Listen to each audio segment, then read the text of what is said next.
Let's unbox this pair package guys. भन्न त कति मजा आउँथ्यो तर होइन, यो मैले आफ्नै सेभिङ्सबाट किनेको एयर फ्रायर हो। मैले धेरै टाइमदेखि चाहिँ रिसर्च गरिरहेको थिएँ, मलाई एकदम किन्न मन थियो क्या। यो चाहिँ मेरो फरिभिजन कति आउँथ्यो and I thought it's a sign. So मैले चाहिँ मेरो इन्ट्रुसिभ थटलाई जित्न दिएर मैले किनेको छु एयर फ्रायर।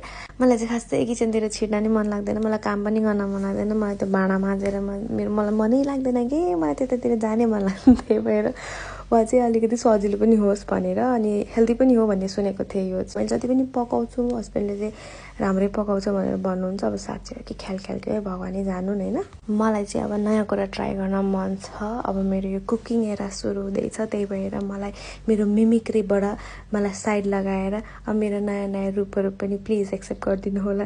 त्यसको लागि म धेरै धेरै एक्सपेक्टेसन बोकेर आएको छु है। रहेको कुरा मेरो वेटको, म यहाँ आएपछि सुरुमा बढिरहेको थियो वेट, तर काममा जान थालेपछि चाहिँ मेरो एकदमै धेरै फिजिकल स्ट्रेस, मेन्टल स्ट्रेसले गर्दाखेरि मेरो वेट लुज हुँदै गयो। त्यस्तो धेरै हेभी लुज भएको त होइन, तर अनहेल्दी वेमा जान थाल्यो। मलाई आफूलाई पनि एकदमै ड्रेन फिल हुने, एनर्जी नै नभएको जस्तो फिल हुने। यति बिजी हुन्थ्यो काममा कि पकाएर ल्याएको खानेकुरा पनि म खान पाउँदैन थिएँ, टाइमै मिल्दैन थियो क्या। यति बिजी हुन्थ्यो, त्यो भोक लागेको पनि दिमागमै रहँदैन थियो क्या। त्यस्तो धेरै मलाई मेरो दिमाग ह्याङ भइसक्यो त्यहाँ काममा।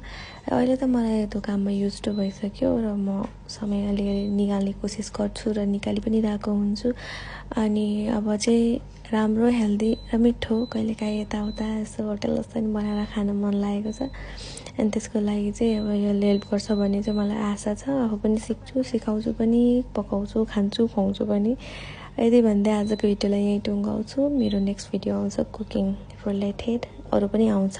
I hope you will support me and enjoy this series, especially enjoy this series.